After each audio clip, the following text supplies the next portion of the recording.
শুভ সকাল বন্ধুরা।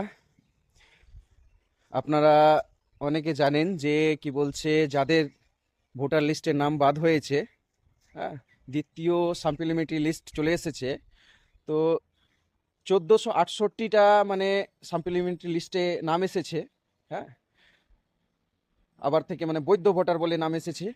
1468টা মানে টোটাল মানে হয়েছে, মানে কেস মানে ফাইনাল হয়েছে। হ্যাঁ, ওর মধ্যে মনে করেন মাত্র 6টা এরকম আছে যেটা ডিলেট হয়েছে, বাকি সম্পূর্ণ বৈধ ভোটার হিসাবে চলে এসেছে। তো ভাবতে পারেন আপনারা যে 1468টার মধ্যে মাত্র 6টা বাতিল হয়েছে, বাকি সম্পূর্ণ বৈধ ভোটার হিসাবে গণ্য করা হয়েছে।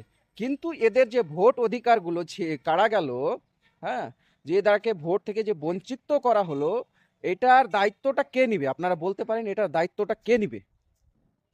এটা ইলেকশন কমিশন, মানে এটা সম্পূর্ণ মানে বোঝা যাচ্ছে যে ইলেকশন কমিশন সারাসার এটা যে আছে 19 লক্ষ লোককে ভোট দিতে দিবে না। হ্যাঁ, একতরফা ভোট করার জন্য এটা একদম মানে শিওর ভাবে বিজেপি হয়ে ইলেকশন কমিশন কাজ করেছে। এটা একদম মানে কোনো সন্দেহ নাই এখানে। এখানে সন্দেহ বলতে কিচ্ছু বোঝা যাচ্ছে না, মানে সাধারণ পাবলিক জেনে গেছে এটা, যে এখানে কোনো সন্দেহ না।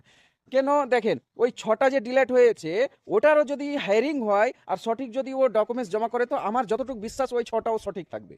মানে এখানে 100% বৈধ ভোটারই মানে পাওয়া যাচ্ছে লাস্টে পর্যন্ত। ইলেকশন কমিশন এখানে কোনো একটা পর্যন্ত বিদেশি মনে হয় না যে দেখাতে পারবে, কেন যেহেতু বিহারে একটাও বিদেশি ভোটার দেখাতে পারেনি।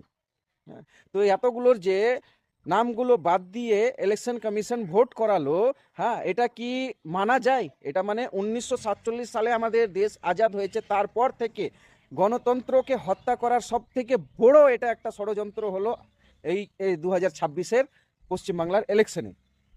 এর ভয় পাই ইলেকশন কমিশন কিভাবে করবে? কেউ বলতে পারবেন এটা কিভাবে করবে ইলেকশন কমিশনের? লোকের গণতান্ত্রিক অধিকার চেপে রেখে ভোট করা, একটা লোককে ভোট দিতে না দেওয়া, তার অধিকারকে বঞ্চিত করা। হ্যাঁ, আর এতগুলো লোক মারা গেল, মানে হাজারো হাজারো লোক মারা গেল এসআইআর শুরু হয়ে থেকে। আর কি বলছে, এখন পর্যন্ত কতগুলো বিএলও পর্যন্ত আত্মহত্যা করলো, সাধারণ মানুষ তো ছেড়ে দিন, বিএলও পর্যন্ত আত্মহত্যা করলো। এর দায় কে নিবে? এর দায় নিতে হবে বিজেপি সরকারকে, এর দায় নিতে হবে। আর এর জবাব একদিন না একদিন দিতে হবে।